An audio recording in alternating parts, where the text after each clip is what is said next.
kaburuji e demgal Pulaar e radio Jawol Sare. Musidɓe tedduɓe heten koɓe radio Jawol Sare on calminama to gonɗon e no gonirɗon kala joni meftande men e kabaruji.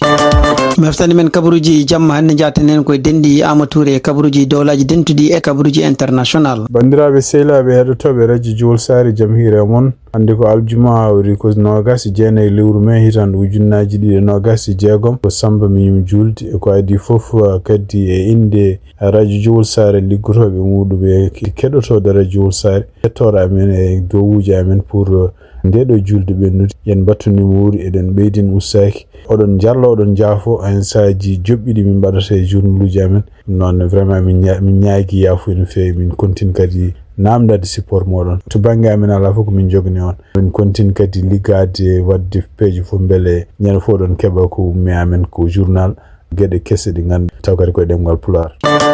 ko jiiɗa ɗum habaruji meɗen toon to États-Unis puɗɗoɗen en cuuɗi ñawoji hakkude makko kanko Donald Trump e département justice ɗum noon tumnade ko yalti hande hono yamiri wonde ko kala kalisaji biyetenoɗi ɗiɗo ko kalisaji dendinaɗi pour rokkude kamɓe sehlaɓe Donald Trump walla yimɓe ɓe ganduɗa supportinoɓe mo ɗum ɗo fof noon ko gueɗe ɗe ganduɗa en département justice ɗum noon hono kanko Tate Blanche gonɗo toon kañum hoore mum oɗo saha joni ministre toppiride ko fate justice leydi ko kañum signidire ɗiɗon kayitaji e ARS ko wawi wonde fof emane kamɓe juge goto fédéral en wayno wi wonde ko ɗiɗon kalisaji bloqué ɗum ɗo fof noon ko hunde addunode dugoji wonande kamɓe démocrate en surtout kono hay républicain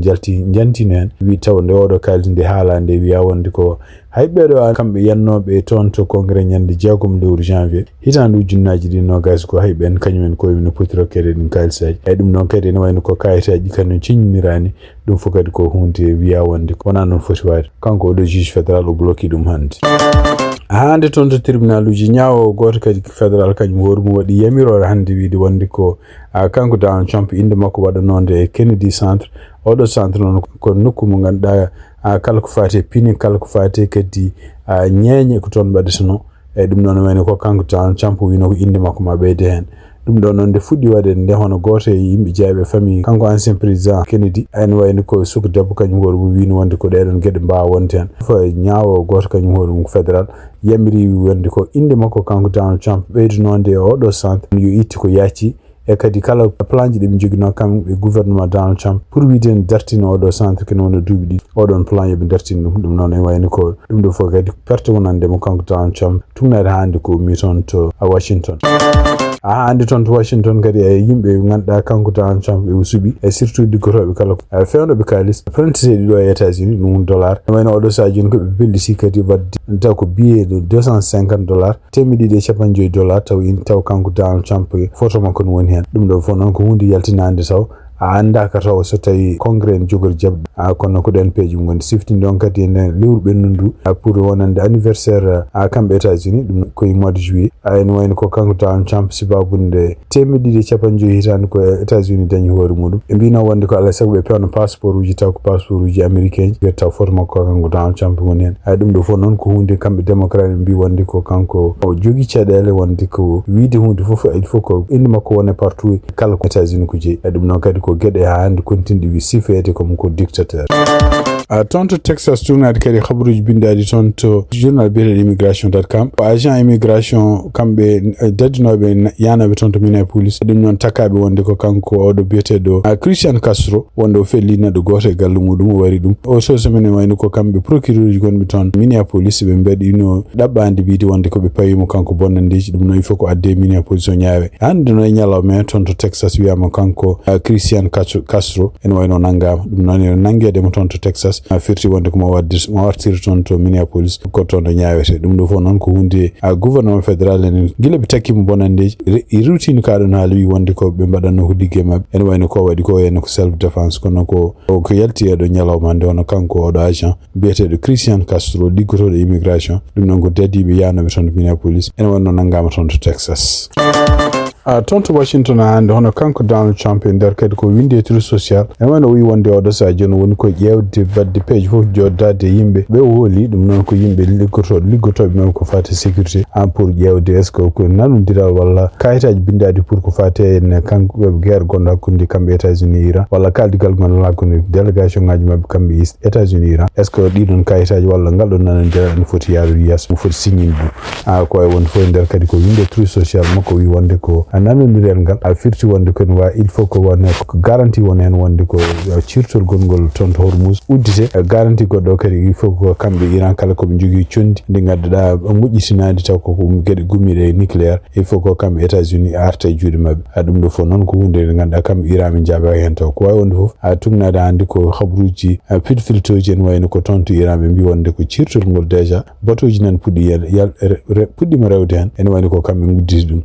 kono non wayno ko Donald Trump kanyum ko ala wi wonde ko cirtol ngol ha hande uddi saykito kanko vice président kadi mo États-Unis JD Vance en der kongudi kadi di halde social media o wi wonde ko en wayno ko kambe États-Unis kambe Iran be jettaaki taw nanodiral ala ko signina taw ko way wonde leede aduna fo jonni no wattena gille sabu ko ngal don nanodiral so wodi kay so gero dartim hawnaki ma wusu kadi cadele di surtout ko fata essence et produit gumutode mum ɓeydidi montude oɗo dumun fof mo gona guerre tonto Iran donc hande tonto Iran ene wayno ko tugnade kadi kongude gummi tonto laamu ngu mbi wonde ko ene wayno ha ɗuɓe jara ɗo en ha oɗo heure mo kalten ene wayno ko ala fof nanodiral gongal hakkude kamɓe États-Unis e kamɓe Iran ciñinagal ko donc ene wayno ko yimɓe fof ko ɗum paadi tonto Palestine non kamɓe Palestinaɓe oɗo sajon surtout Hamas ɓe mbawi kamɓe no yennude no oɗo gomu kanko Donald Trump mo sosimi wiyete ko gomu toppiti ko fati ƴewde jaam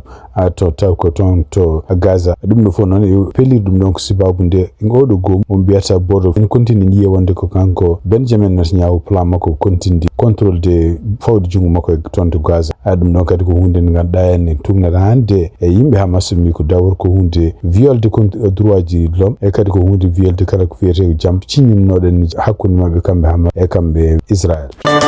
hande kadi habaruji men tonto Moyen-Orient en tugnade kadi ko winda e journoji fof no kanko Benjamin Netanyahu o yamiri wonde ko armée Israël yo natton to Gaza ɗum noon ko yo heptu ken wona 70% kala e nokku gonɗo Gaza ɗum no fawa hen jongu muɗum ɗum ɗo fof noon ko hunde da kamɓe Hamas ɓe gulditimi mbi wonde ko tawde kanko Donald Trump ko jusnoɗo fedde wiide ne ƴeewa jaam toon to Gaza mata ndeɗon fedde ƴeewata kanko Benjamin Netanyahu ko waɗi ɗum ɗon noon ko décision mo ganduɗa kamɓe communauté européenne oɗo saha joni eɓe gulditimi mbi wonde ko kanko Benjamin Netanyahu mono ɓeydo kadi waddi ko crime aji de guerre contre yimɓe palestinaɓe wonɓe toon to Gaza ko way wonde fof en wayno ko kanko Benjamin Netanyahu ɗum ɗo ko gueɗe ɗe o yamiri e kadi ko gueɗe ɗiɗi wullitede gila ñande nogas ɗiɗi lewru mai toon to oni taw ko organisation ngaji ɗi ganduɗa balloji ko fate haltude kadi gueɗe baɗeteɗe toon to Gaza kaldi ɗum toon to Nations Unies tonto Sénégal hono kanko député Guy Marius Sagna ɗum noon ko jaaɗe Pastef e ko winde e média makko social o wi wonde ko o heeɓi oɗo sa joni nden no winda ɗum o heeɓi convocation ummade toon to section de recherche de gendarmerie ɗum noon pour wiide wonde ko gueɗe patuɗe makko ɗum noon kanko hoore makko e nder ko ɓeyti o wi wonde ko ɗum ɗo kadi omo continue hande ɗude mettere makko ha caggal nde kamɓe ɓeɗo henne gendarmerie garno toon to assemblée yontirɓe nde pour ƴewde nangude hono kanko Cheikh Bara Ndiaye way ɗum noon kadi wayde ko gueɗe ɗe ganduɗa ɓe kaɓano ɗum e nder laamu Macky Sall pour hadde ɗeɗo gueɗe arde tan en nangga yimɓe en wayno ɗumen donc en foti hutorede ko fiyete convocation ko way wonde fof wi wonde koye oɗo saha joni kanko mo nodda toon to service de recherche to gendarmerie o haalani noon hol date kono noon e wayno ko kam ko nodda toon anda ko noon holko noddira ko e anda kadi hol date ndo yaha ande toon to Sénégal kadi ne wayno ko won neɗɗo goɗɗo kadi nene yiile oɗo saha joni taw ko kamɓe oɗo section recherche toon to gendarmerie jiilo ɗum oɗo neɗɗo noon ko wiyete ko Mouhamed Ndiaye Sonko kanko Mouhamed Ndiaye noon ene wayno ko caggal nde Sonko limoja ene wayno ko kanko waɗino vidéo ji mo ƴetto hen hono président Bachir Diomaye Faye ɗiɗon vidéo ji kadi ko hunde nde ganduɗa ɗum woni procureur uji ɗi keeɓi mbi wonde ko alay saago ɓe ƴeewa ɓe naggam kanko noon e wayno ko kanko woni neɗɗo ɗiɗaɓo caggal nde oɗo biyeteɗo Azour nanga e wayno kanko hoore makko ɓe mbi o joguino ko atelier ko ñoto o wonno ko toon to Kër Massar e kadi woni ko sibabu nde omo andi mo yiile ko juldani galle makko ko wawi woni fof caggal nde haala ka yalti wonde mo ƴeewe kanko hoore makko wattino vidéo goɗɗo omo yafno président Bachir Diomaye Faye kono noon ko wawi wonde fof ene wayno oɗo saaha andi o anda ko omono continue gendarmerie nen continue yiilademo ha ande ton Sénégal hono kanko ancien président maître Abdoulaye Wade en wayni ko oɗo ñalom hande aljuma nogas jeene lewru me woni manditare makko duuɓi temedere ɗum noon e wayni ko yimɓe hewɓe neldimo message o kadi mo wawi arde nokku baɗaɗo toon to Dakar pour wawde fedde ngoɗon oɗo ñalawma ko wawi wonde fof ene wayni ko kanko ancien président Macky Sall e nder kanko ne ko windi e trou social makko walla e nder kadi kanko no message ji ɗi ko windi fade maître Abdoulaye Wade o wi hen e wayni ko oɗo ñalawma 29 mai ɗum woni o markata temedere hitande hono Abdoulaye Wade o donc Abdoulaye Wade kadi sibabude gueɗe muɗum nde waɗi ko fate en politique leydi Sénégal ene wayno marki histoire no fewi toon Sénégal e Afrique ɗum noon e wayno ko kanko Macky Sall siftinde on tan kanko hoore makko ligguinomo e gouvernement Abdoulaye Wade toon to Mauritanie hono député goto biyeteɗo Aminata Dia enen wayni ko e nder ko windi e Facebook ɗum kadi o haali hen o wi wonde ko tuggi tan hitande 1997 hono laamuji rewɗi Mauritanie laamuji ni noon ko gila e kanko laamu makko Mohamed Cheikh Sidi Ahmed Taya ha yettimo laamu makko kanko Mohamed Cheikh Ghazani ene wayni ko ɗiɗo laamuji fof ene wayni ko kañumen koye men gardi laamade tan ko nangude wonde ko kamɓe fulɓe wonɓe Mauritanie koɓe añumuɓe ɗum noon e nder kanko ko waɗi e Facebook kadi o continue dawrugol ɓe ɗiɗo laamuji fof tuggi tan ko hitande 1997 o wi wonde wonande fulɓe ɓe ko sarde ɗumen ɓeydade wasnude ɗumen e kadi wadde ɗumen wonde yimɓe ɓe gona potani jeeyde communauté hen donc ene wayno ko waɗi kadi kulol hakkude mabɓe kamɓe fulɓe ɓe ala to ɓe mbawi wullitade ko wawi wonde fof ene wayno ko kanko Aminata Dia o haali ɗum kadi o wi ko tungnade kadi e gullitade gummiɗi toon to mo qaada biyeteɗo am Guedir gonɗo toon to Mbour e oɗon région gonɗo toon to gorgol ɓeɗon yimɓe woytotoɓe kañumen ngalani hay jangguinde ɓiɓɓe mumen ɗum ko laamu haɗi ɗumen ɗum noon kadi ko hunde ganduɗa kanko député gonɗo toon to Mauritanie biyeteɗo Aminata Dia windi ɗum hawruji men international hande toon to Afrique du Sud tungnade kadi e rapport aji gummi toon to police e wani ko laamu ngu nen continue oɗo sa joni habde e yimɓe ɗannotoɓe toon taw ko natiri ni walla no jooɗiri toon ni wona hunde lundinde laabi mabɓe tungnade hande kanko goto e ardiɓe police toon to Afrique du Sud e nder koɓe kaali ɓe mbi wonde ko adi hande ñalawma nogas jeene lewru me ene woni ko kamɓe Afrique du Sud ɓe nangi déjà kene wona 1994 donc tungnade hande rapport o ɓen 1994 ko yimɓe tan nangaɓe e yontere ɓennude ɗum noon kadi ɓe mbi wonde ko ɗum fof ko haare ɓe jogui kamɓe Afrique e habde yimɓe arɓe toon taw garda toon ni ndewani lawol donc opération oɗo ɓe mbiyata ɗum ko opération Chanela ko wawi wonde fof kadi e nder tuggi 2 janvier ha yettanma 17 lewru me hitande 1996 e woni ko kamɓe Afrique Sud ɓe mbawi fawde kene wona ko famɗi fof 1997 ɗum ɗo fof ko yimɓe ɓe ngala kayitaji ɓeɗo noon ɓe kalani est ce que ɓeɗo fof ko africain ɓolɓe walla ko kadi holla région ngaji ɗi gummi ko wawi wonde fof siftinde on ko kamɓe Nigéria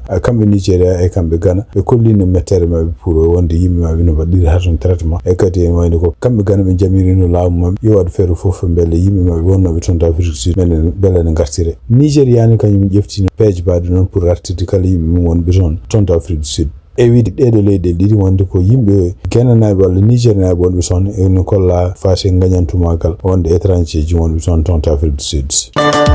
habaruji men international hande toon to Banjul ɗum noon ko toon to Gambie hono kanko Adama Barrow ene woni o jaɓi démission ngol hono kanko gardinoɗo armée toon to Gambie lieutenant général Mamadou Thiam kaali mbi wonde ko waɗi mo oɗon kanko démission de ko sibabu won gueɗe kewɗe ɗe o takka kanko oɗo général lieutenant général e ɗum noon ɗum waɗi o windi lettre makko pour wiide wonde ko démission lettre o noon kadi ne wayno ko kanko Adama Barrow gardiɗo leydi Gambie o jaɓi oɗon lettre ɗum waɗi donc caggal nde oɗo démission kanko président Adama Barrow kanko hoore makko nomine goɗɗo biyeteɗo major général Gomes pour yelomtomo pour temporairement ɗum no fof noon hande tungnade kadi kanko Adama Barrow koɓe kaali mbi wonde ko nomdemo oɗo biyeteɗo général Gomes yelomto ɗon ɗum ɗo kadi ko tungnade article 194 ɗum noon ko constitution mo leydi Gambie ko wawi wonde fof kanko général Thiam wawi kadi kanko hoore makko yettude hono président Adama Barrow pour surtout yenno hoolare nde waɗe makko oɗo temps fof mo woni toon to marde armée Gambie ko wawi wonde fof ene wayno ɗum ɗo kadi ko hunde wande toon to Banjul oɗo ñalawma aljuma 29 lewru mai hitande hitan ujunnaji no gas jego habruji min international cekte ko fate sport ser tunna dikati ko winda ton to faksako wono kambe Lyon Teranga dum non ko équipe football mo Sénégal en wayno haddi final coupe du monde gas hawne kambe ko mabbe joude États-Unis e kadi mabbe joude contre Arabie Saoudite sikti don tan ko wayno ko yentel be nde hono kambe les Lions et supporters mum be badama jabungal mongal ton to présidentiel non ko kanko Bassirou Diomaye Faye ndo wadi nyara ko on da lead Sénégal mo tottu mon capitaine équipe Teranga les Lions donc hono kanko Kalidou Koulibaly dum non wadi ngal don jabungal walla ngal don potital kadi hono kanko Bassirou Diomaye Faye laamo ke surtout kanko premier ministre kesso e ministre de prix ko fate sport hono kanko abbe fo en wayno be mbaawi jabbadi kadi gila e entraîneur équipe o e hay kadi yimbe jaabe fédération sénégalaise football ka fo be jiyama ton de présidence en der kongudi non kanko Bassirou Diomaye Faye di wosundiri kadi e Kalidou Koulibaly o famni wonde kiwo tan wonde ko leydi Sénégal fof en wattema be gis e kadi leydi Sénégal fof ko kanyumen be jodono ton e kadi kala hoto be joggo kulol hoto be joggo kers ayobe mbadda ligge mabbe kadi konnon yo kadi kambe supporters mabbe fo yobe kullu netare e surtout kadi yobe